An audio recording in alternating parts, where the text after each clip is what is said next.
Hello, everybody, and welcome back to the 87th episode of the Triboro Podcast. I am your host, Justin Alonso, joined by Nicholas O'Brien.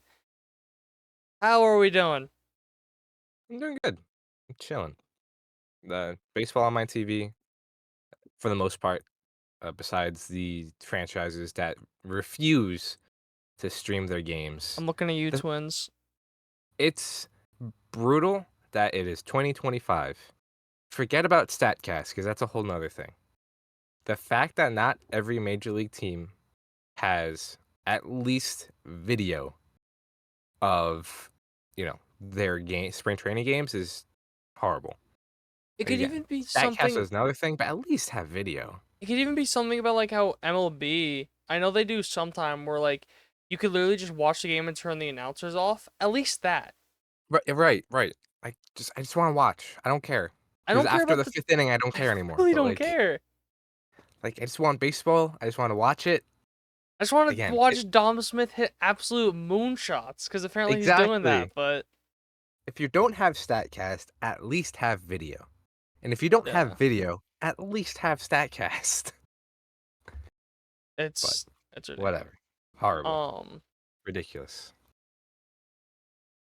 but another thing in spring training is the automatic balls and strike system. Balls and strikes. So pretty much the way it is, and let me explain it and then I'll get my thoughts. Each team gets 2 challenges per game, and if you're right, you keep them. And the way it works is the hitter, pitcher, or catcher just taps their head, telling challenge. The dugout has no say in it. What is your thought? And it takes about 10 seconds. I think it's about like 10, 15 seconds for it to get challenged. Yeah. What are your thoughts?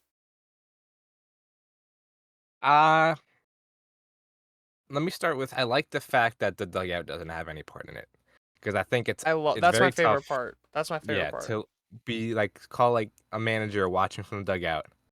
It's very tough to call balls and strikes from there. You know, I would even argue maybe not don't allow them, but teams should probably talk to their pitchers, be like, hey, don't use it.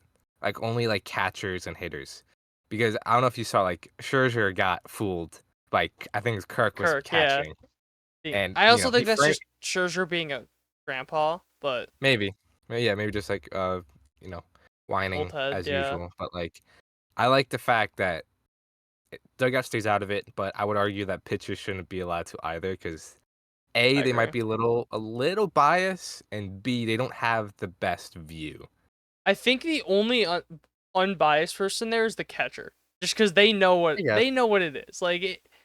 You know what I mean? Yeah, yeah, fair. But Um, overall, though, I'm not sure. I don't have a huge what's it called? Oh my god, opinion either way. I don't love it. I don't hate it. It's cool. I think it's probably gonna be the future in some respect, but I don't hate it. Just something to get used to, I guess. I don't know. I need to watch more of it. I really like it in the sense of because it's not even a thing of like, oh, the manager can't call balls and strikes, stuff like that may be harder. No, that adds so much time. If Mhm. you're Oh, yeah. Yeah, fair. given the hand, the batter Wait, steps wait. off, pitcher steps off, whatever, and that's just gonna add so much damn time. Yeah. So that's one thing. Um, Another too is I personally would have rather it be something where they get more, but they don't. You can't get them back. Oh, okay. Where like if you challenge successfully, you get it back. I'd rather it be a thing of like you get 5 overall for the For the game, entire game, and no matter what. yeah, I would have Okay. rathered something like that, and then maybe some Yeah. like extra innings, like how they give you an extra mound visit, you get an extra challenge. Right. Yeah.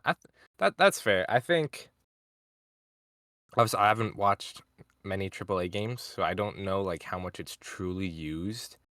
But at least for the Mets, 2 or 3 to this point. I know Pete Alonso used it in the first game, but besides that, I haven't really seen much. Excuse me. So I'm curious on how much is actually being used, I guess. I love that the catchers are messing around with it though. I don't know how Mhm. much you've seen of that, but how catchers will try framing stuff and then challenge it based off the frame. Oh, really? Like, I that's haven't what seen Ben that. Rortvedt did the first game when Uh-huh. the Yankees were playing the Rays. Like, there was a pitch that was obviously a ball, but he had like a really good frame on it, so he challenged it, but it was still ruled the ball. Right. Yeah. There See, was another catcher that did that. I forget who it was, but mhm. I think that's the yeah. other thing too, like, for implementation into the majors, I think it's gonna be a long fight because I feel like the Players Association is just not gonna be for it at all. Because 'Cause you're taking, like, one of the most important traits of a catcher, you're taking it away. Like, framing will become obsolete, I if would, not just hy hyperbolic, but, yeah. it's gonna become very, very decreased in value, and from a call it, a journeyman catcher, like, one of his best traits is framing, it's kinda like, "Alright, don't really need you," you know what I mean? And then that guy's out of a job. So I feel like the Players Association is just not gonna be for it whatsoever, but we'll see. Because it is also a thing of with one, you only have so many challenges per game. Right. And two, I want to say I feel so bad if I get it wrong. I want to say it was Jeff Nelson. It was either Jeff Nelson, John Flaherty, or I forget the other guy in the yes booth. Not Jack This Curry, the guy, other this guy. guy, or this guy. But Good yeah, one job, of the Justin. guys that yeah, no, seriously, that was announcing the calling the Yankee game. I believe it was the first second game. He said that like a lot of teams probably aren't going to use their challenges until like the seventh, eighth inning in the regular season if it gets implemented, which Yeah, makes a lot of like sense. crunch time. That make yeah. Yeah. Okay. So I mean, yeah, like obviously you lose some value, but I wouldn't say it goes completely out the window. Especially if you only give a hard cap on how many they get, you Right. only can change a couple of pitches a game. And That's fair. you'd also think about it if it's for hitting and pitching. So those some of those are gonna get challenged on pitching or on yeah on pitching as well. Fair. That's fair. Yeah. I think it's just way too early to like say one way or another. I mean, like think of it from like the AAA standpoint that like it's a jump from AA to AAA, and then say you get called up from AAA, now you have to go back to how you were pitching in AA. You know what I mean? So like I think there needs to be some consistency one way or another. I think if they're not having it in what's it called in the majors anytime soon, I think they should get rid of it in AAA and maybe put it back in AA because that jump I feel like it's just messing guys up. Because now you have like yes, you should be attacking the zone, but now you have to because you don't get like an inch off the plate one way or the other, and then you're stuck with the ABS system in AAA. And then once you get called up, now you don't have that, and now you have to pitch completely differently. So I think there just needs to be some consistency in some way or another. Is it the But same system that they're using right now that's being used in AAA? I think so, if not like very similar. Okay. I know definitely it's the tapping thing, so I would assume so. But Yeah. that's really all I had on it. Again, still too early for me to say one way or another, but it's cool. Yeah. I like the idea of it. I just because you aren't getting rid of the human element, whether it be Hmm. framing, umpire, stuff like that. But at the same time, you're also saying like, "Fuck you, Angel Hernandez." Yeah, yeah, So I really like that. yeah, definitely. Before we set it off into Queens, one thing I just wanted to say. I know you're not going to listen to this for another month, but happy birthday, mother. I love you. You're a dweeb. Um, Happy birthday, Mrs. Alonso. My eh, twin. are you one? Are you? No, we're not doing that. I don't. I feel like having a bed to go home to. Um, but yeah, if you want to take us away into Queens. All right, with that being said, let's head off to Queens.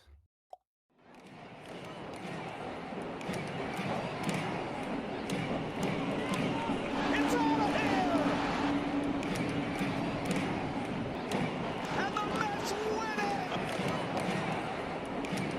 it! This is Mets Willets Point. Transfers available to the 7 local train. Transfer is available to the Q48 bus. Hello, everybody. Welcome back to Queens, where the Mets, of course, cannot go to opening day without injuries to their rotation.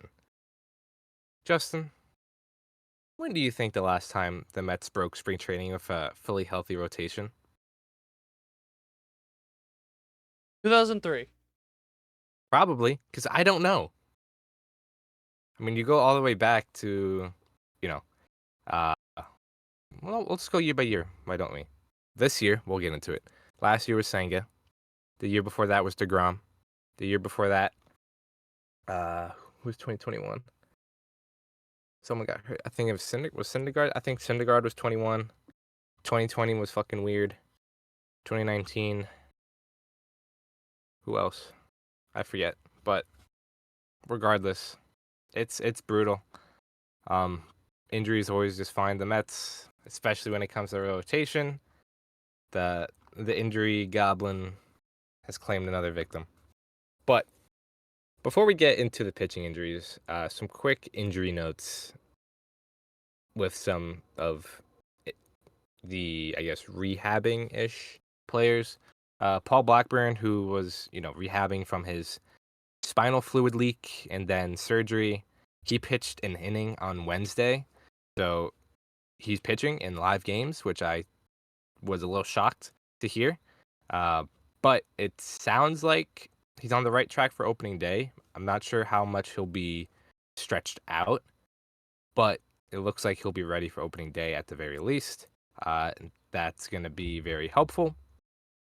Starling Marte has yet to take live ABs. He's still dealing with knee soreness, which apparently has been bothering him since June.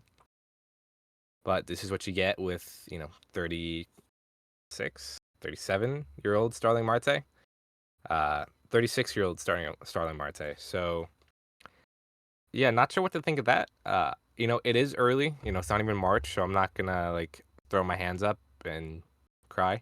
But, yeah, Marte is not taking live ABs, which might explain why the Mets made a trade. Very small trade. Minor league player Alexander Canario was traded to the Mets from the Cubs in exchange for cash. So he's a right-handed outfielder that, power and quality of contact, really good. Strikeouts and stuff like that, not so much. This is from TJ Stats over on Twitter. This is his minor league baseball percentiles, but in all the quality of contact stats, it's your average exit velocity, hard hit rate, barrel rate, stuff like that. 75th percentile or better in all of those, and he was also 91st percentile in expected weighted on base average in the minor leagues. So this guy has, serious power, but it's just the strikeouts that are the issue. So if Starling Marte is not ready for opening day, this guy might have a kind of, what's the word? Not speedway. Express lane, I guess. What was that?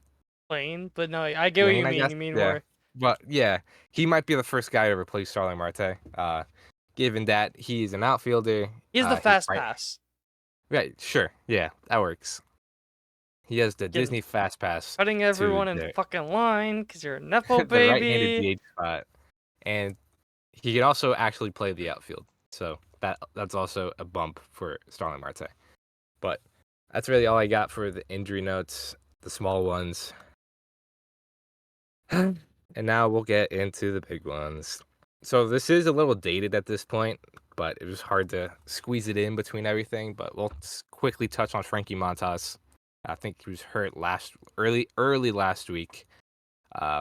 He has a high-grade strained lat. He'll be shut down. Frankie Montas said he'll be shut down for 4 to 6 weeks. Carlos Mendoza originally said 6 to 8. So I'm not sure where the discrepancy is. So we'll call it 6 weeks for now. Well, wasn't it a thing of Mendoza said that, and then like a day or two later, Montas said that? Yeah, like the next day, Montas said 4 to 6. So It's also a thing of player. right. Player always says less. Yeah, fair enough. So Which I feel like is so stupid on his part. Just because if Right. it takes longer than 6, it's like, oh, something's wrong. When it's like, no, he was being, right, he was he was being being a little too hyper. optimistic. Yeah, but But the sorry, issue with that's that is, tangent. yeah, because he got hurt I think it was his first bullpen session because he got hurt so early, he never even attempted to start the spring training ramp up. So he's going to be shut down, and then once he's cleared to start throwing, he's going to need a full spring training ramp up. So that's, long toss, bullpens, live ABs, live games. That's a month and a half right there. So we're probably not looking at Montas until late May, early June at the earliest. Obviously, Justin, you have experience with the Frankie Montas injury experience. Hopefully, there's nothing in between there. Well, I but don't actually, You're right. because You're he just right. My never fault. pitched, so it's not like he just was up never- and down. He was just gone. He was just I gone. forget he was on my team. He pitched Immaculate 37 grid innings in 2 30 years. would be great. Yeah. But late May, early June for Frankie Montas. That sucks. Frankie Montas, I mean, I felt like he had the upside, but ultimately, if Frankie Montas was, I've been saying this like ever since he got hurt. If Frankie Montas was the decider on if this Mets team, does what it needs to do or doesn't, then this team was not good to begin with. If Frankie Montas is the end all be all, there's something, wrong with this team. So I think their replacements can do a good job at replacing what Montas could do. Also, if you don't think one of these pitchers I'm going to name in a second can replace what Frankie Montas was going to do, what the hell did you think Frankie Montas was going to do? This guy's probably going to be like around a 4 ERA, high 3. That's pretty replaceable with some of these guys. Which I think honestly is also not a good thing, but that's another argument because I feel like a lot of the Yeah. guys are kind of, the ceiling is like pretty low. Yeah, Like a lot, that's that's just like an issue I had overall with the Mets, that outside of Senga, like I love David Peterson, but will he be able to do what he did last year? Will the walks and the low strikeout rates while having a shit ton of people get on? That's concerning. And you had a bunch of Right. injury concerns with other guys, durability concerns with other guys. So outside of him, and obviously Manaea, I forgot about Manaea. Outside of those two, I feel like that's just an issue with the Mets rotation overall. So like you could spin it as a good or a bad thing. Yeah, no, that's fair. I mean, you also make the argument that, someone like Tyler McGill could probably be Frankie Montas. So why sign Frankie Montas in the first place? Mm. But His 7th breakout year. yeah, exactly. So that's Frankie Montas. But the one that really stung, the one that really just punched me in the gut, Sean The oblique. Manaea. Yeah, the right oblique strain. The dreaded oblique. It's always the fucking oblique. You can't escape it. Yeah, that's what I was thinking too. He is a lefty, so So wouldn't the left one be more important? I think so. That's why I'm like, because if you think about it, right? Because I'm like twisting and You're I'm like, like getting the torque, and the left yeah. one I feel like is more Right, important. because his left hand, right? All the YouTube listeners are getting excellent demonstrations. Because I'm This is like why you should barely watch on feeling YouTube. it in my right. Right. So like, left hand, yeah, across the body. So right oblique sound, it's it still sucks, but it might be better than the left. But regardless, he will start the season on the IL. With that being said, the Mets and everyone involved, if you can hear that, it's me knocking on wood, said this should be relatively short term. Lucky that it was this early. He should be back by April, sometime in April. A lot of talk's been going around, like, he might miss like 3, 4, 5 starts, and if that's the case, you take that. That's fine. You can live with that. Again, the Frankie Montas injury sucks, but being down 2 guys at the start of the season, and one of them might only miss 5 starts, you can live with that. Contrary to Mets Twitter belief, that's doable. Do you remember what the rotation was at the start of last season? Adrian Hauser was the thing. Julio Teheran had a spot start because the Mets had nobody to start. It's doable. It's okay. So That sucks for Manaea because I felt like he was also in a prime position to start opening day. You can make the argument between him or Senga, but he was probably pretty close. And if not opening day, I'm sure maybe they would have tried to line him up so he could start like the home opener. Either way, I feel like he was in a prime position to like start a momentous game, I guess. Like, you know what I mean? So that sucks for him on a personal level. But all things considered, it sounds like it's gonna be short term. So when it comes to Sean Manaea, I'm not worried that much because obliques are tricky. That's the one thing. Because it could be like, you know what, I'm gonna be shut down for 2 weeks, and then in 2 weeks it didn't get better, so now it's gonna be another 2 weeks, and then You could so heal an on. oblique 99%, but then that 1% will just come back, and now you gotta be shut down for another 3 weeks. Right, then you're back to square one. So with obliques, it's tricky. So I'd much rather him miss more time now than ramp up, get hurt again, shut down, and then so on and so forth. So take your This time. may be a very hot take, but so who do you think is I may be jumping the gun on this, most important with these injuries happening is like a guy. What do you mean? Like, Like whose success right now is most important? Who exceeding expectations is more important right now considering the Manaea and Montas? I mean, I think it's obviously Clay Holmes. I think that's the obvious answer. But I think you can also argue Senga, because if Senga pitches like an ace, I think you feel a lot better than you do now. If Clay Holmes, is at the start of the season, if he's pitching 5 innings and giving up 2 runs, I think you're fine with that, as long as Senga's pitching like an ace. If Senga's like more quote unquote pedestrian and he's a solid pitcher, I think you need Clay Holmes to kind of step it up a little. This may be a hot take or an interesting way to solve the problem. For me, it's Pete Alonso. If Oh. because hear me out, the pitching, Okay. it's gonna be up and down, whatever. Especially you're missing Montas, Manaea. It's like you're gonna be lucky to have average pitching going into it. I think it'll find a way to like find that happy mean. But if this team does not come out swinging, it's gonna be a brutal first month for the Mets. Because for me, Pete Alonso, what are his expectations right now? I feel like they're pretty low compared to a lot of other years.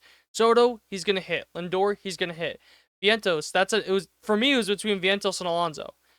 One of those guys has to mash when the year starts. Because if they don't,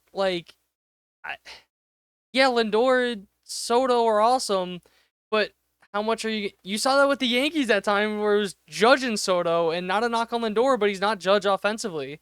So for me, like, it may sound weird, but like if the pitching is gonna be like, you don't really know this, the bats just have to come out swinging. That's fair. Start the No, season. that's completely fair. I honestly didn't think of it like that because, like, to your point, I do think the pitching at the very least can be average. 6 innings, 3-4 runs. But with that being said, if they're letting up 3-4 runs, you need to score 4 or 5, right? 4, 5, 6. So no, that's a good point. If they're not coming out swinging, then you're probably, uh, you know, not looking too good right out the gate. But it's hard to, you know, start worse than 0-5. But it can still be a Possible. rough start. Ask the White Sox. Yeah.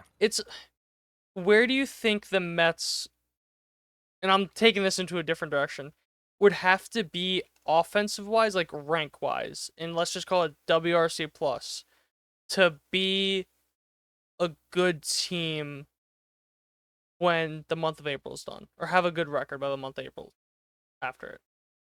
I think top 5 is the floor, or like where they should be. I think you'd probably feel really good if they're like top 3.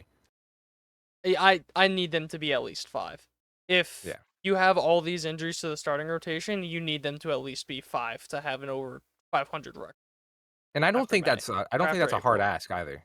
Like, I Yeah. truly don't. I think that's pretty reasonable. I think it just comes Given- down to Vientos and Alonso.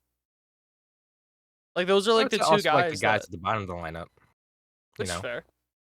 But Vientos 'Cause and Alonso picking it up makes it so much easier for those other guys. Because if you have 4 insane hitters, then it's going to make Brandon Nimmo's job so much easier, especially if he's leading off, and then you have Lindor and Soto behind him, and you have 4 mashers behind him.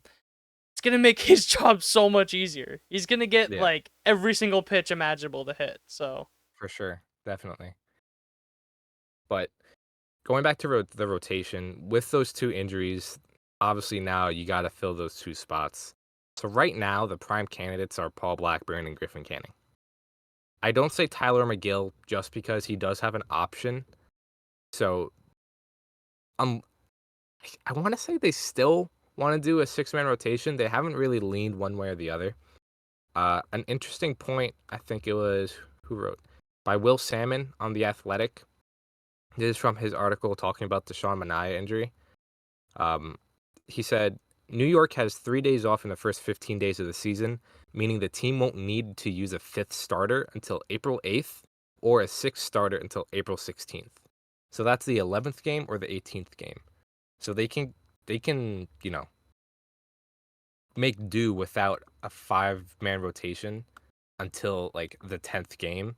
Or if they want to do a 6-man, they could do it until like almost the 20th, which gives them some flexibility at the start, which I think is going to help them a ton. Because right now you're looking at Kodai Senga, obviously, David Peterson, Clay Holmes, and then it's Paul Blackburn, Griffin Canning, and Tyler McGill are kind of like the guys who you can mix around, right? Paul Blackburn obviously is coming back for the spinal fluid leak stuff. He did pitch on Wednesday, so that's a good news. Griffin Canning we haven't seen yet, so I really don't have an opinion one way or the other, because I feel like the Griffin Canning we know is not going to be the Griffin Canning that we see in spring training whenever he does pitch, because I'm sure the Mets are completely revamping him. And then Tyler McGill, we haven't seen either, but you kind of know what you're getting with Tyler McGill for the most part. But after that, I know a lot of people like want the ace, but the Mets built the starting rotation out of depth. After Tyler McGill, you got Justin Hagenman, who they signed over the offseason. He's kind of like a swingman type guy. Brandon Waddell, who came over from the KBO. Then you got prospects like Brandon Sproat, Blade Tidwell, Dom Hamill. Those 3 guys probably aren't ready just yet, but depth nonetheless.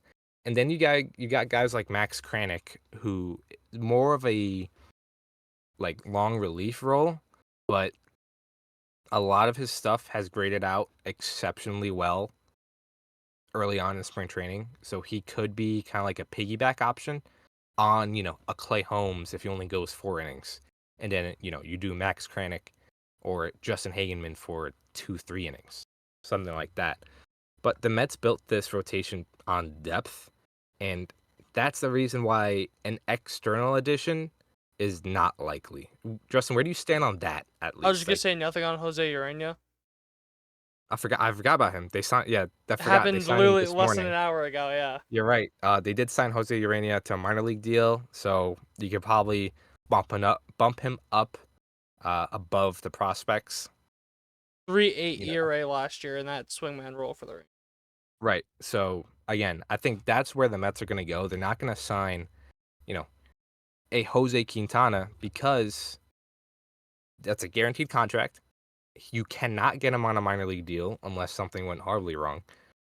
And then once a Sean Manaea or Frankie Montas comes back, then what? You gonna trade him? Are you gonna trade somebody in April? Is someone gonna take him in April? You know what I mean? So I just don't see that as likely. I think they're just gonna rely on their depth, especially if Sean Manaea's injury remains short term. Because if you need 5 starts of Tyler McGill, there's a very good chance that you have Tyler McGill insanity. I'm not even looking at it. A Tyler McGill insanity run for 5 starts. I'm not looking at him. You need a starter. You need a starter. Get him out of my face. Get him out of my face. I was showing a picture of Marcus Stroman in a Mets jersey for those that. No. Take him. You need him. No. Because you're not taking him and then risking the fact that vesting option from You don't need to think about it. godforsaken reason Brian Cashman gave him that vesting option. Yeah, but think about it this way: if you're doing a No. 6-man rotation, and he is going to be that six man. He's not going to start every single time through rotation because sometimes he's going to get skipped. And then there could also be a little bit of dangling with it. The state of pitchers in which they get hurt. You really think that vesting option's hitting in a six-man rotation? Tyler McGill is a better pitcher than Marcus Stroman. I don't want him. Take him. He's good. I swear. Take him. I want nothing to do with him.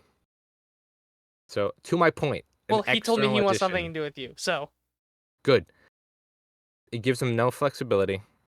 And then you also get into the tax implications because they are above that third tax threshold that the Yankees are so scared of. That you have, it's 110%. No. The fourth one. What did Steve Cohen say about it? Whatever. What did Steve Cohen say about it? He doesn't want to be there. Yeah. Okay.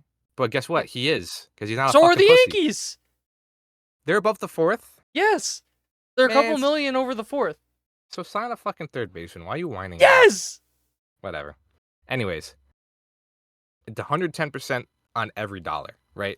So say you sign Quintana for like a 1 year, $12 million 110% on deal. every dollar, and then you cut out. Say you sign Jose Quintana for $12 million a year, right? Because it's 110%, you are paying, because other side for tax, you are paying Jose Quintana $25 million a year.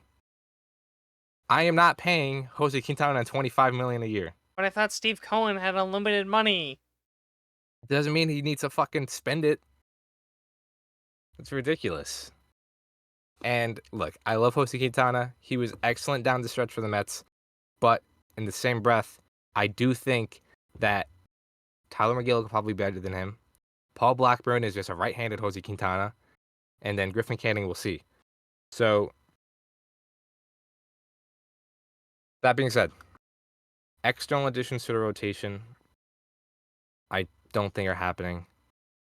But I think they can maneuver their way around these injuries. As long as Sean Manaea stays in the short term, I think the Mets are still in a good spot. Maybe not a good spot, an okay spot. They can stay above water, and they'll be fine.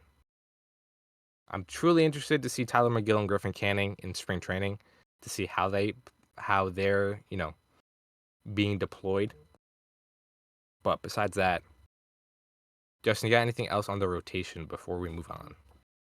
It's going to be very interesting to see how this shakes out, especially if they have enough guys that they can do a six-man rotation with.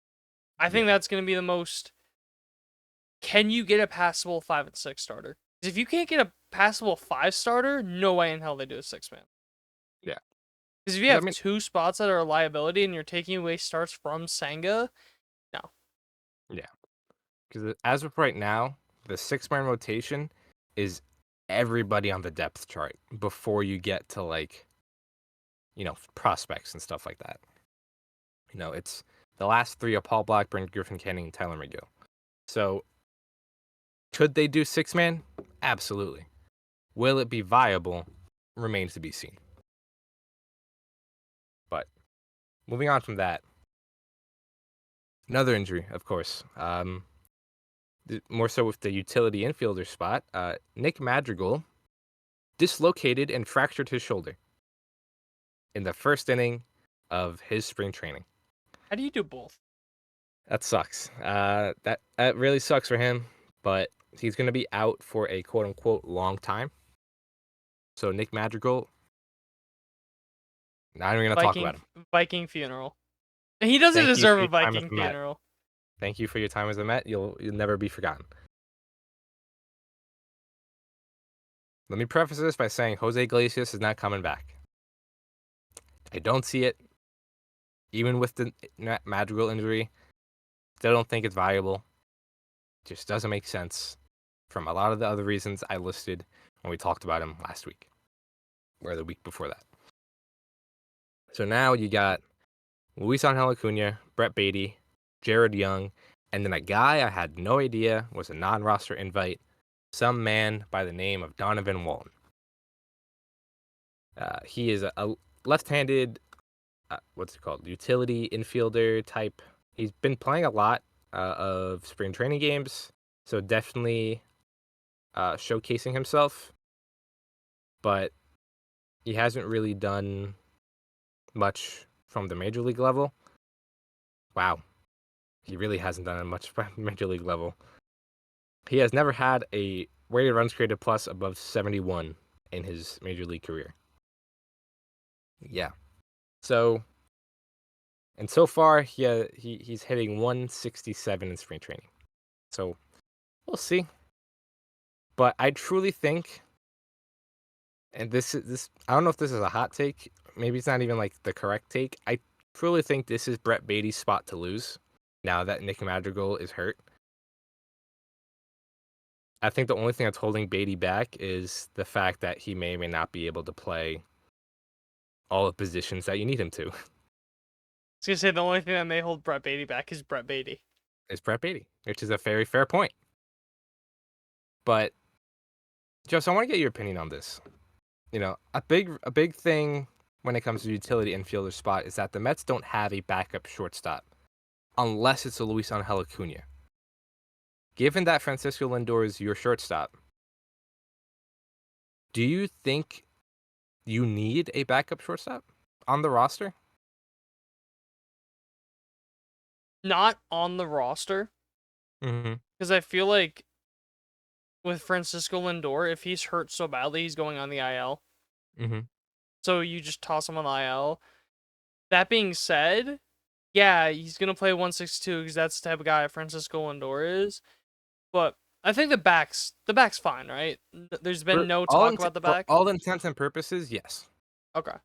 You don't know if that's something that comes back because he's not old, but he is starting to get up there in age. 30, yeah. You know, he's turning the page into his 30s. So Yeah.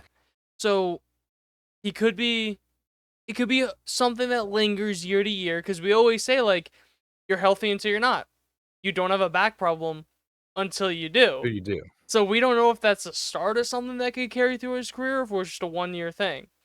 So it really is tough that like I think if his back starts to, for lack of a better term, bark or like act up, Uh-huh.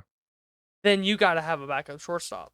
But if you are confident that that back will not be an issue unless something else happens to it, then I don't think you necessarily.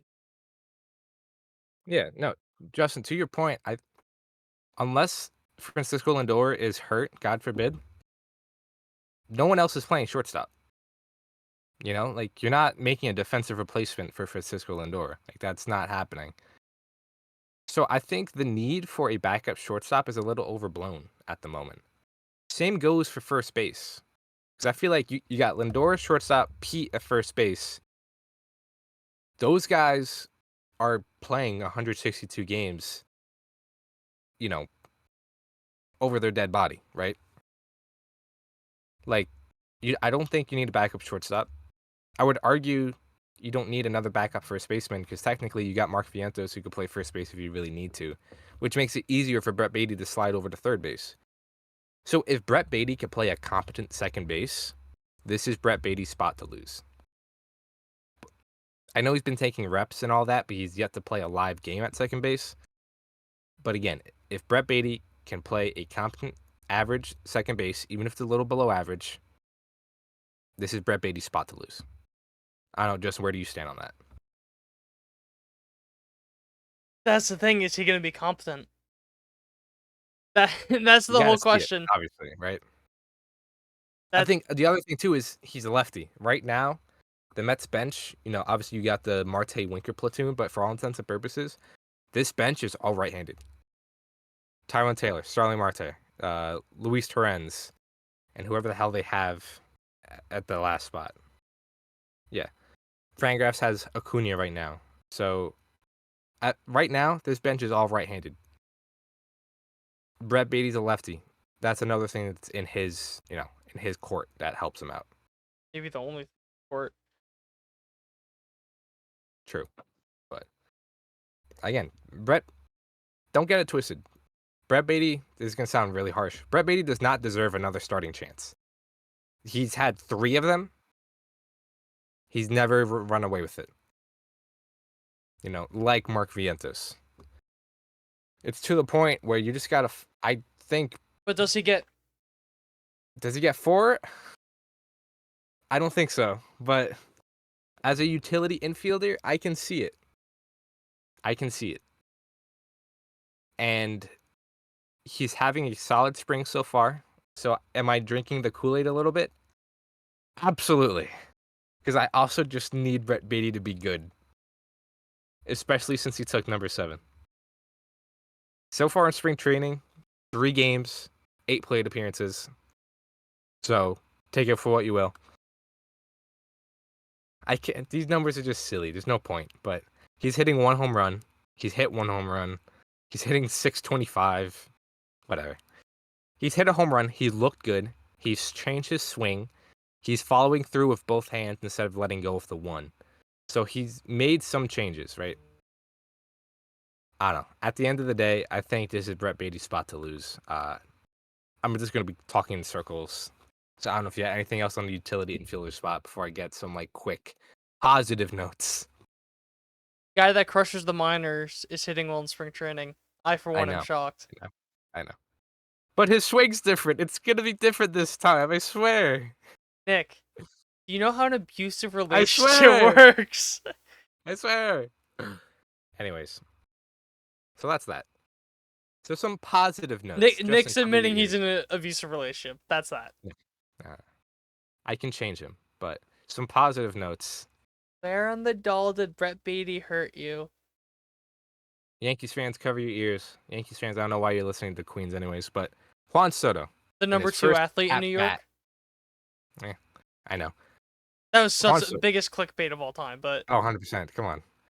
Giancarlo Stanton in front of Pete. Come on. Dude. Relax. the word athlete and Juan Soto, they don't go together. There's $765 million while you're incorrect. Anyways. There are In his 300 first spring pounds training why at-bat, you're Juan incorrect. Soto hit a home run. La la la la, I'm not listening. Juan Soto hit his first Mets home run, quote unquote, in his first at bat, because of course he did. Cinema. Anyways. But the last big piece I want to talk about is Clay Holmes. Yeah, okay.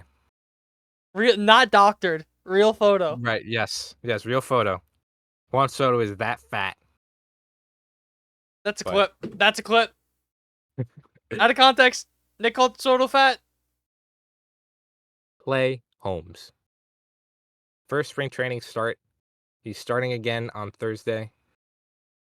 3 innings, no hits, no walks, 3 strikeouts.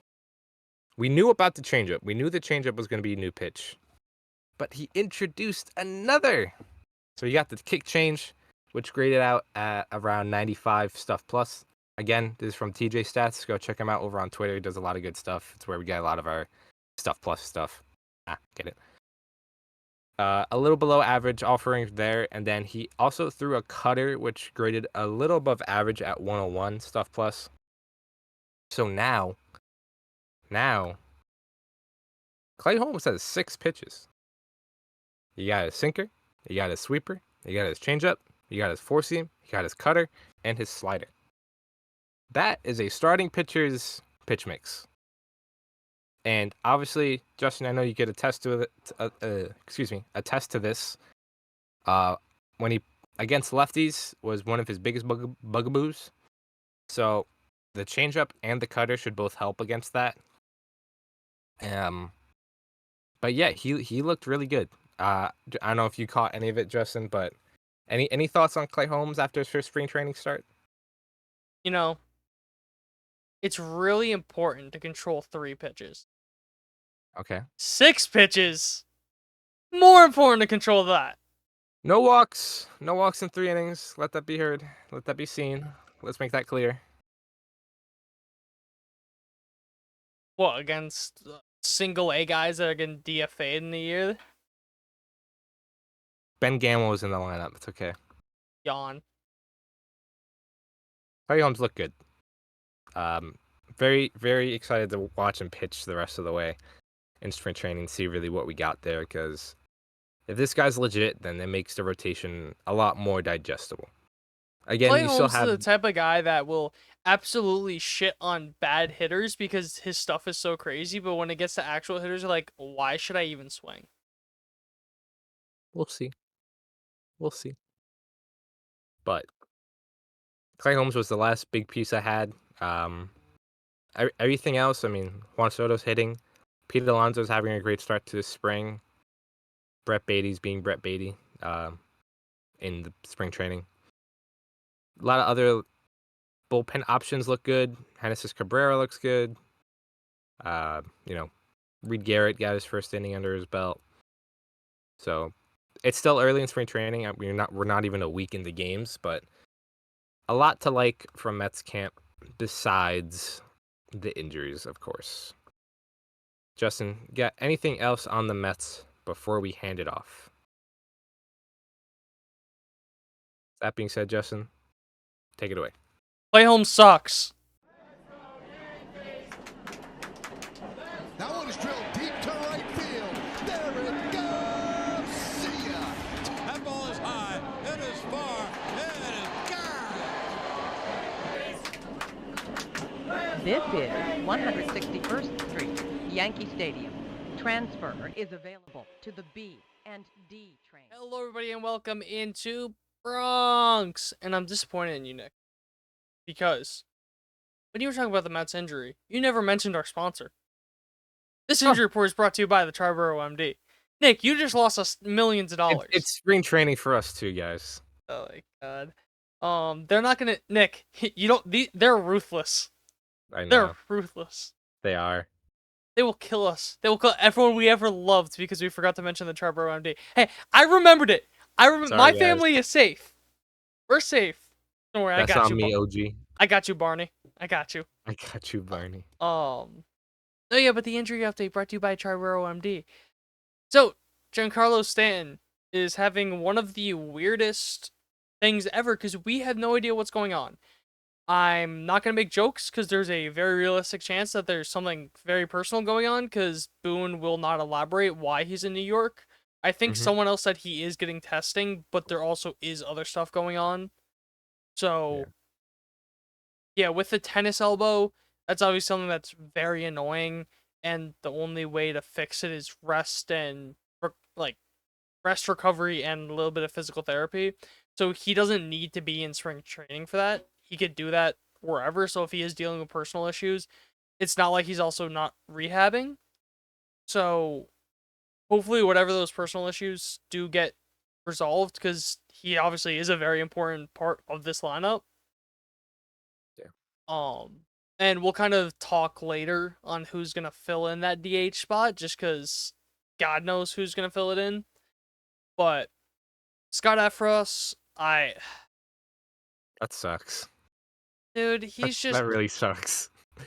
For those that don't know, first pitch of spring training that he threw, grabbed his hamstring. There's still no update on what happened. That man just cannot stay healthy.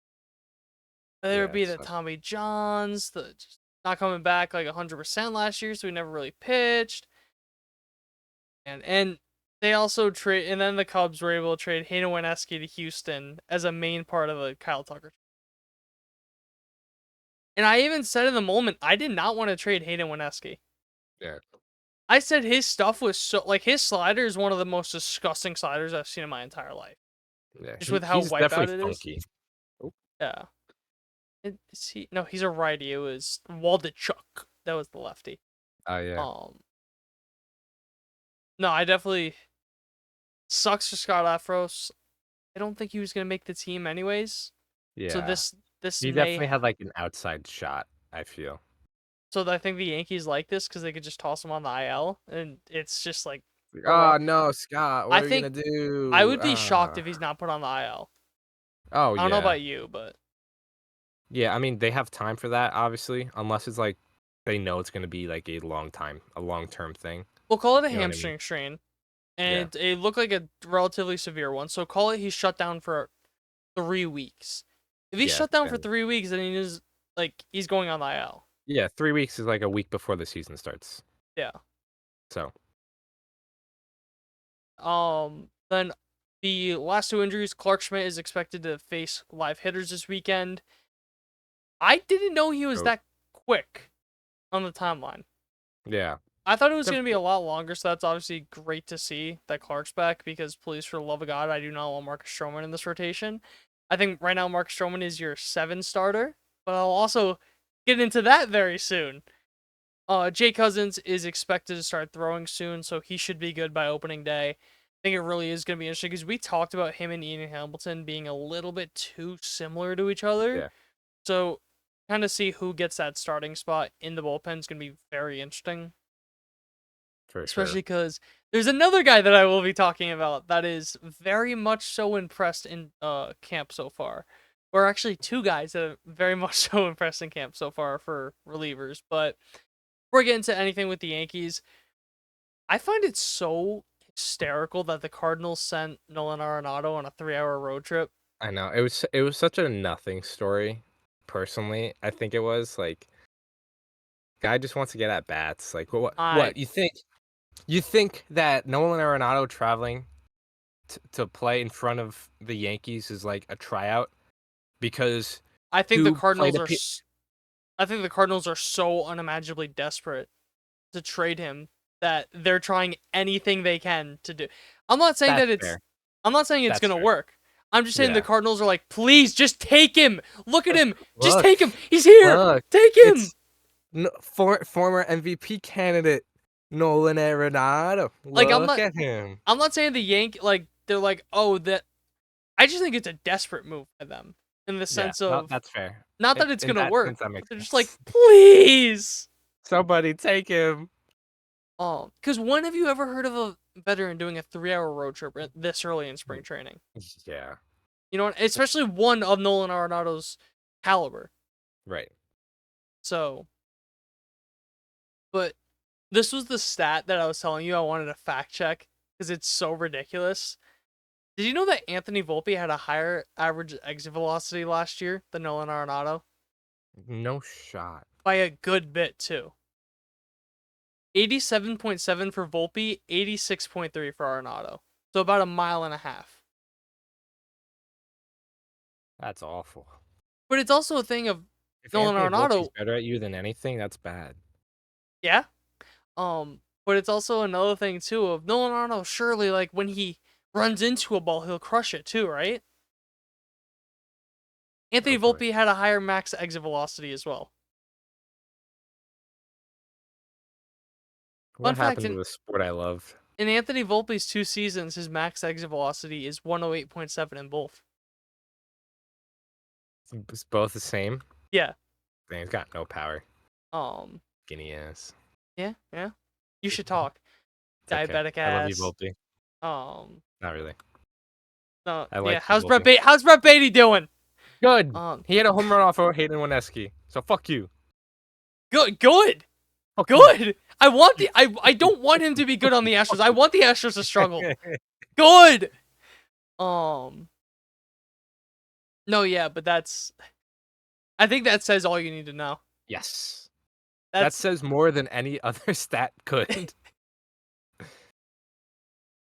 yeah. Anthony Volpe got shit on for having too much of a contact approach, not really trying to hit the ball as hard, but he still hit the ball harder than Nolan Arenado by a good margin.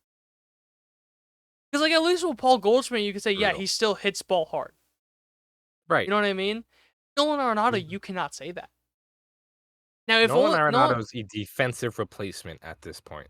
if he was on a 1-year deal and you could get it down to like 13 million, that's one thing. But are you really gonna like people are fighting for DJ LeMahieu to get DFA'd. People are gonna be fighting just as much for Nolan Arenado, and you're gonna have 3 more years of that. Because another thing too, I want you to guess how many at bats DJ LeMahieu has in spring training.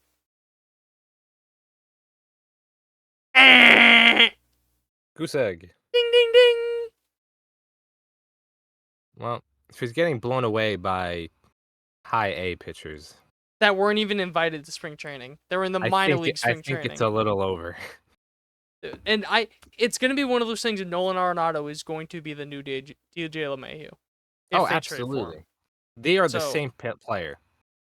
At their core, right now, they are the same player. I was just going to say, I think Nolan Arenado is still very elite defensively. But DJ can hold his own defensively, at least. yeah. I think Arenado is a tick better of a hitter. Yes. But that's also because the bar is so unimaginably low Very with the low bar. walking corpse Yes. that is DJ LeMahieu. So, yeah, I find that so funny that the Cardinals are literally like, take him. We do not want him. We Nolan Arenado, look, it's former MVP candidate Nolan Arenado. We don't have space on the bus to take him back. Are you really gonna make him spend that much money on a 3-hour Uber drive? Look at this sad puppy, Nolan Arenado. He can't take the bus back. He has to walk. I Are think you that gonna let Brian, him walk? I think that Brian Cashman would first pay for his Uber out of pocket, then he would trade for him. No, literally. $60 Uber. That's probably low ball. That's probably a What huge is this? low A ball. 20-minute drive? Yeah. But- 20-minute drive. Seriously. Probably like 150 at least for three. Yeah. No, that's probably like 200 for a 3-hour 3 drive. hours. Yeah. But we're not. It is Florida though, so it's gonna be cheaper, middle of the day. All right, It might be. I'm going way off topic. But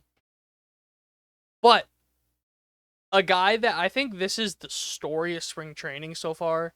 A guy that is absolutely blown me away because I knew he had good stuff. I knew he had a challenge, but Will Warren is. He looks insane. So he added a changeup, and it's just casually an insane pitch. It's just like he's just willing it to be the movement doesn't make sense. He added more movement to other pitches. He has not given up a barrel all spring. And you were saying earlier about using TJ stats. I couldn't find it for both starts, so I used a pitch profiler, and their method of also a stuff good one. plus. He's also a good one. Yeah. And in his first start, he had a 121 pro stuff plus with an 80 whiff percentage. Second start, 119 pro stuff plus, 36.4 whiff percentage with 3 perfect innings. So, getting in a very nice amount of whiffs. He has very good stuff, and he has 4 pitches. And the sweeper looks awesome. Disgusting. So, it's one of those things of, we talk so much about how the underlying numbers said that, like, maybe not a significantly above average pitcher, but he should have been about an average pitcher last year. And he just got very unlucky with stuff. So, and we also make the comparison of Michael King. It's crazy to say it's not a lazy comparison. Like, Not at a lot of the times I feel like so many comparisons are lazy. He literally, there's an overlay going around on Twitter of their pitching mechanics. It is the same mechanic. Like, it's not even funny. And it's also a thing of, the video was from last year too, not even this year. So it's a thing of, he is literally, like, the pitch mix is very similar. The same guy. He is a clone. They just of made Michael another King. Michael King. And yeah, and I believe Will Warren was an 8th round pick. You're gonna have to fact check me on that. But if Will I'll look it up. Warren is an above average starter for you as an 8th round pick, that's awesome. That is a win. Fucking hit of a draft. That is a hit. So, and also another thing, Baseball Savant has a similarity score. It's 0 to 1. I told you about this already. I want people to think, on a scale of 0 to 1, what Michael King and Will Warren's similarity scores are. I'll give you a second to think about it. In the meantime, yes, Will Warren was a 8th round draft pick in 2021. 0.99. I don't think a It's 1 same is guy. possible. Yeah. I didn't One think is- a 0.99 one is quite was- literally the same person. I didn't think a 0.99 was possible. Yeah. That's absurd.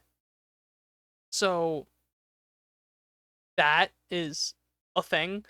Also, the fact that, did you see what Austin Wells said the other day? I missed So, it, probably. He started yesterday. He wasn't supposed to. He was supposed to start on March 1st. But he said that the reason he started is because he wanted to catch Will Warren. He said that, like, he was pushing to catch Will Warren because he sees Will Warren as a vital part of the future for the Yankees. Damn. So as one of the best defensive catchers in baseball to say that about you, that is a very high praise. High And praise. granted, he played with him in the minors, stuff like Right. that. They So kind of, obviously, like, yeah, they're they know friends, each they're other. guys. Will Warren, I believe, just turned 26. Austin Wells is 25. So same age. You know what I mean? So it's kind of like thing like that where they're just guys. Obviously, pitchers and catchers have that relationship. So Definitely. take that for what you will. But I still think that's awesome that he's fighting for that. Because I feel like a lot of the times when guys make the roster out of spring, it's because people fight for them like this. Yeah. Like, if there's like a 50-50 decision, but every single person on the roster is like, this guy has to make the team, that guy will make the team. Or at least he Mhm. should, in my opinion. Because Mhm. we both agree that players shouldn't have the final say in decisions. But if it's literally a coin toss and the players are all saying, we want this guy, he will help our team, then I think Yeah. you give the benefit of the doubt to the players. Yeah. As an So, all-time player influence hater, yes, I would agree. yeah, but I'm trying to think. Yeah, I'll mention this for the because I didn't have anything else on Will Warren, unless you did. But I am very excited. Yeah. His starts are He looks appointment nasty. television. Yeah. Like I'm like he is one of my he's probably my favorite thing to watch in spring training. Mhm. So, but the other note on starting rotation, Garrett Cole will start tomorrow. We're recording this on Thursday, so he'll make his debut on Friday, February 28th. But going into the last outfield spot, there's three guys that I'm kind of looking at right now with Dominguez, Everson Pereira, Spencer Jones. Dominguez, by a mile, has the leg up. By a mile, has the leg up. But that being said, they also have a spot open at DH. So I don't know if it's a thing of they just don't value Dominguez's defense enough, and they may start him at DH if an Mhm. Everson Pereira pops off. Because that being said, Everson Pereira is 2 for 6, 2 walks, 2 strikeouts. He also is on the 40-man. So you wouldn't have to DFA him. He's a guy that the bat has been talked about. It's just absurd bat. Granted, it's only 8 at bats, but the 2 strikeouts, 25% strikeout percentage. That is a little high. That was the big thing with him is that like he has this insane raw power. He just has too many holes in his swing. But if he can be, I kind of wrote him off. I'll be honest. After the Tommy We haven't John, I talked never about him in really a while. What'd you say? We haven't talked about him in a while. Yeah, because he had the Tommy John. He didn't really play well in 2023 when he came up, but there is a realistic chance that he makes this roster as an outfield / DH, especially if Giancarlo Stanton is going to miss time, which I think he will at this. At this point, I think you're planning to start the season without him. I don't know how Yeah, long, but I definitely agree on that. Because another thing too is Dominguez's defense has been so funky.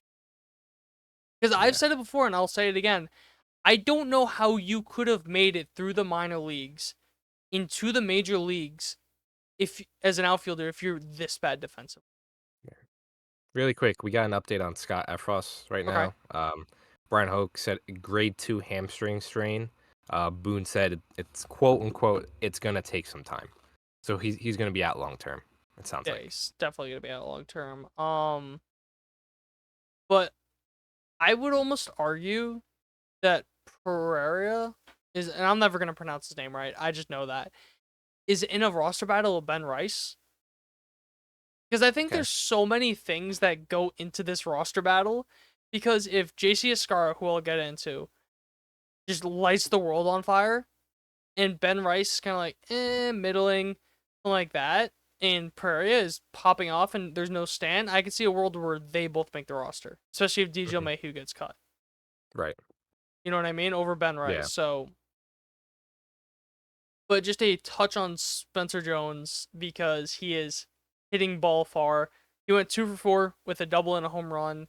He also had a couple of warning track flyouts, which say we want warning track flyouts, but he's hitting the ball hard. He's hitting the ball in the air, which is something that we talked about that he just did not have a good fly ball percentage. He's hitting the ball in the air a lot more. You can see that meaningful change. Um, So I don't think he makes the roster. I'd be shocked if he makes the roster, like absolutely Yeah. floored if he makes the roster. But that being said, it's obviously good to see that progression. Good to see the tweaks he's been doing, things along that line. But really quickly talking about Escara.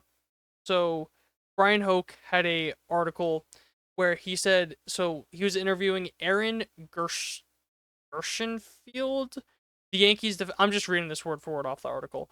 The Yankees defensive coordinator told NJ Advanced Media that the club's internal defense metrics painted Escara as the #1 receiver in AAA and a 90th see that. percentile receiver across the minor league.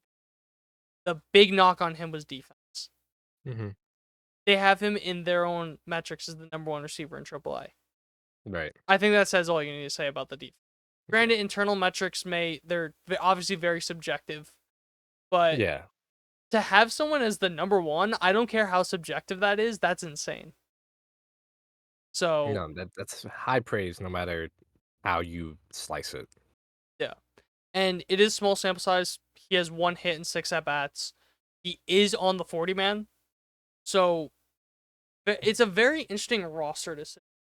Whether you do him versus Ben Rice, because I also have a thing from Joel Sherman. He said if you talk to people who I think matter most with the Yankees, they believe Ben Rice is going to hit in the middle of the lineup. So you're getting a lot of praise for both these guys. Yeah. Which And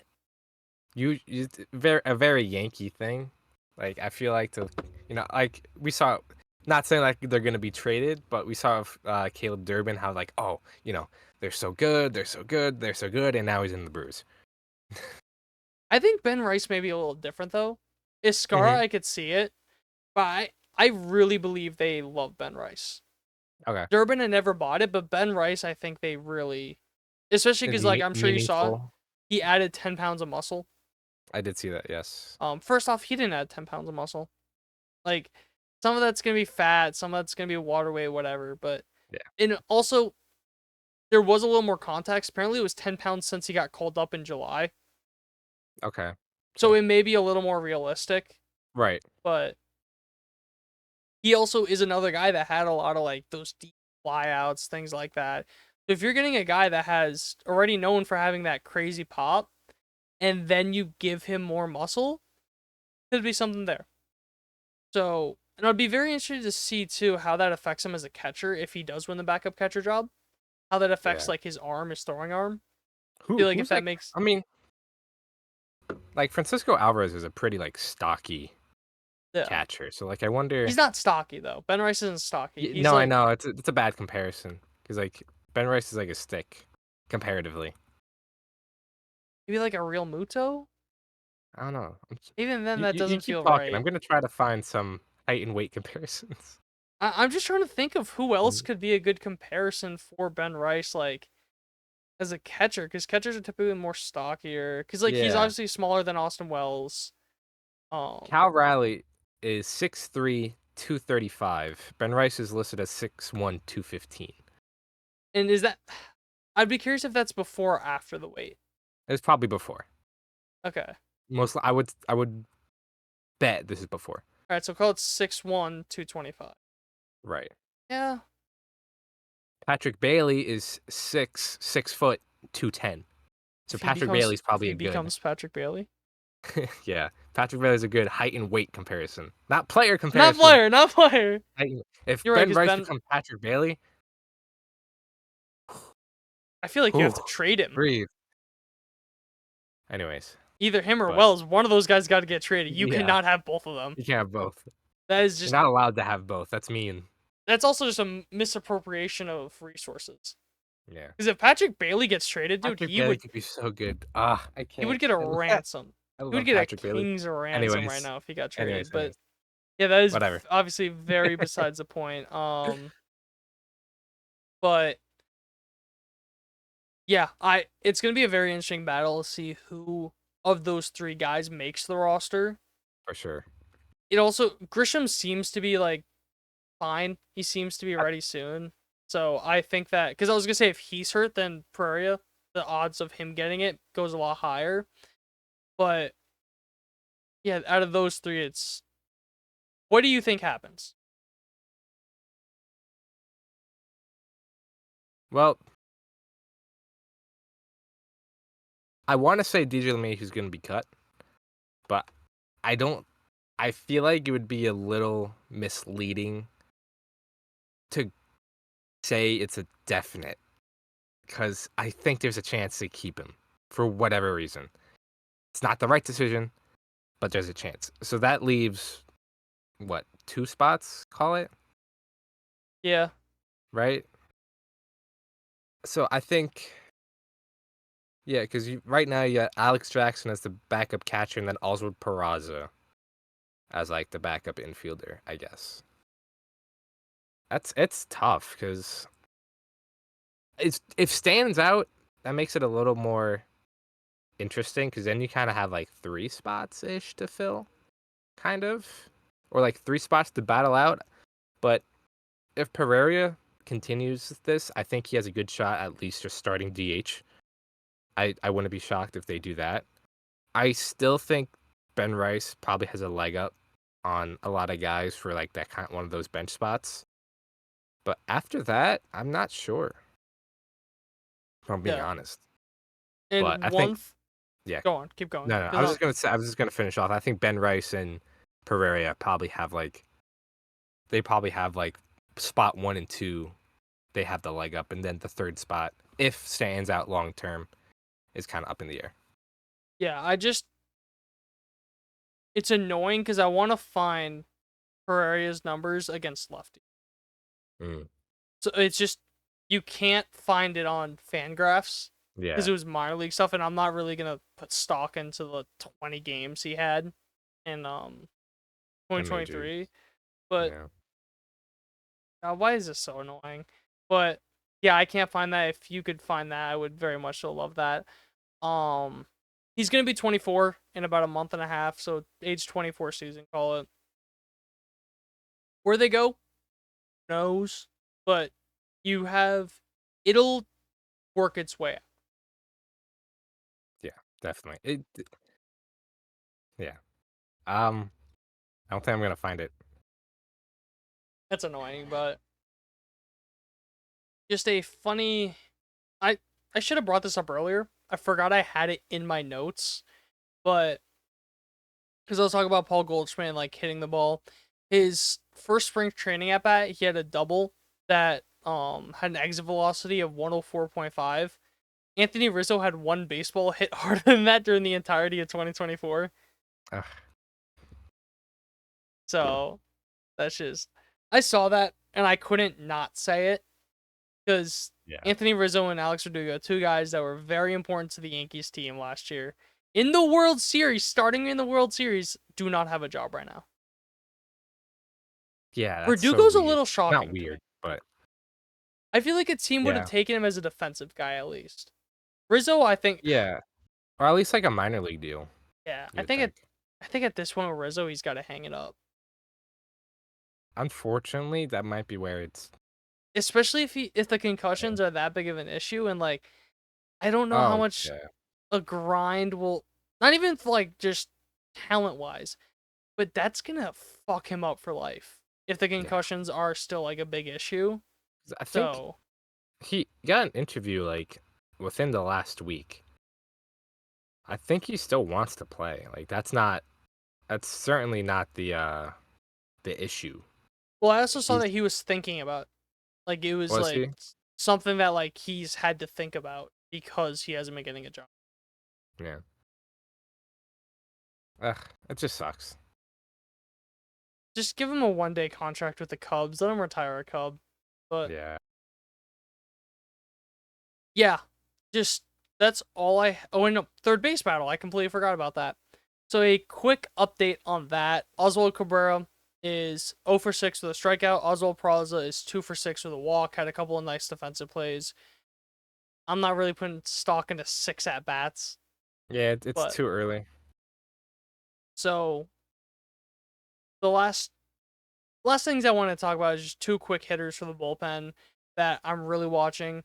Left-handed reliever Brent Edrick is a guy that claimed off waivers from the Twins.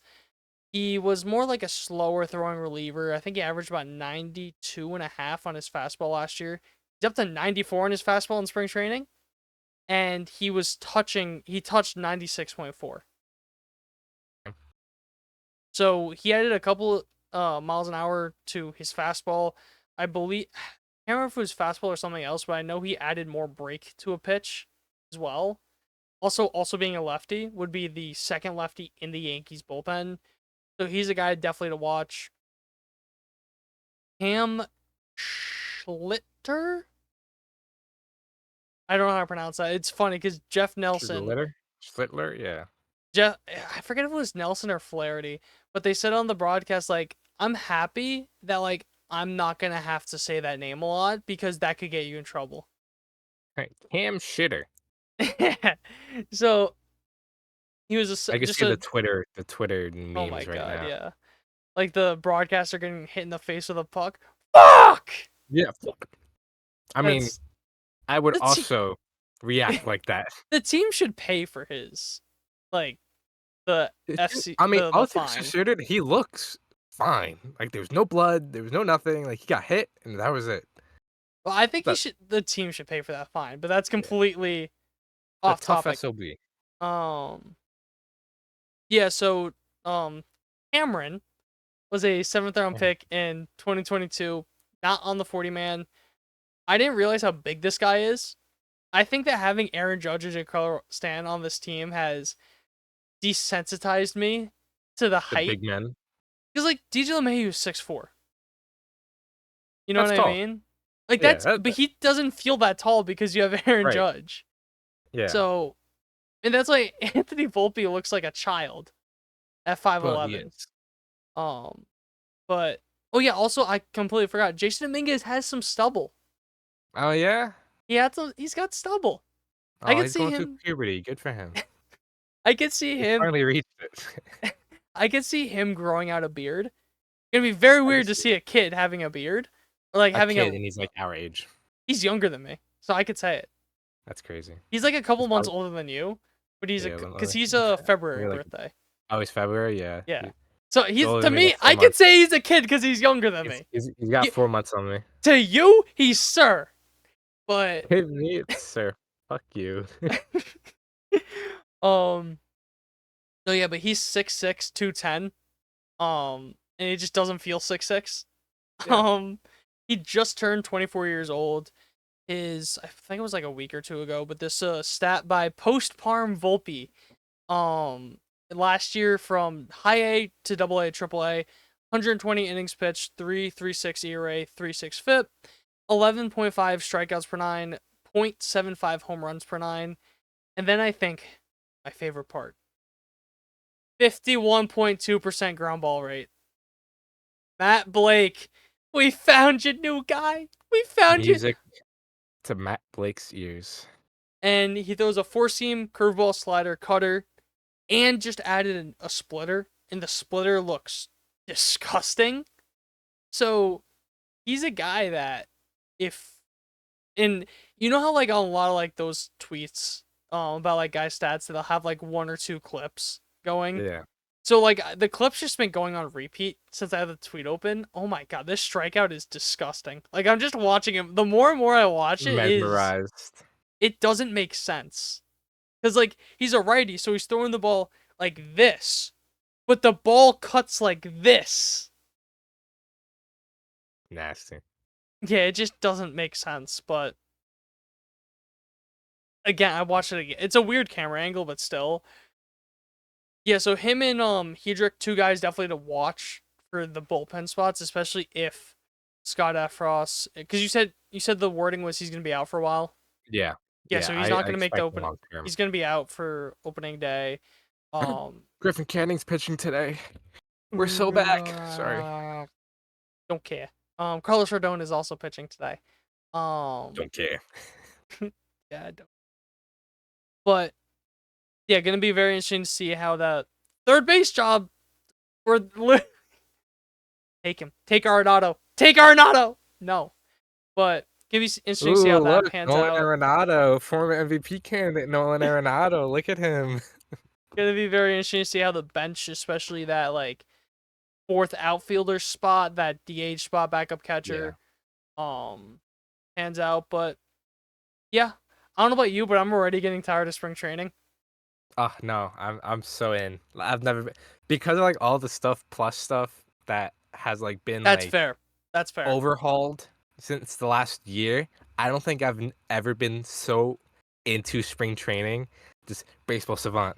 What's his pitch mix? What is he using? What is the stuff plus grades? What's different? I'm so in. I think part I'm of it so for in. me is Schmidt, Rodon, or not Rodon, Freed and Cole haven't pitched yet. Yeah, that's fair. Luke Weaver hasn't pitched yet. Devin Williams hasn't pitched yet. The big Aaron names. Judge hasn't hit yet. So I think that's part of it that we Yeah, haven't that's fair. seen. Like we've seen a lot of the guys, but we haven't. Obviously, Stan hasn't hit. So I think that is probably part of it too. Yeah, but for sure. so I need at least like Judge in a lineup with 7 out of 9 everyday starters, Right. and then I can say like I'm I'm in. excited. Yeah. So, and also just the getting the games up is such a hassle at times. Yeah. Especially with the Yankees, because we don't have cable, and you need Gotham Sports, which has 4 sports, which I don't care about. I don't watch any of the other ones. I just watch the Yankees. You mean you don't want to watch the Brooklyn Nets? No, Oh. maybe Okay. the worst team of all time. But yeah, that's all I got. Unless you got anything else, if you want to take us away. No. I think my last thing will be if Stan is truly out long term. I think this Yankees team has a lot of discussions heading their way. But yeah. But with that being said, spring training is fully underway. Spring. You got games galore. You got tracking galore. You got injuries galore. Baseball's back. But no. We're excited. We're happy. But with that being said, thank you guys for listening. Thank you guys for watching.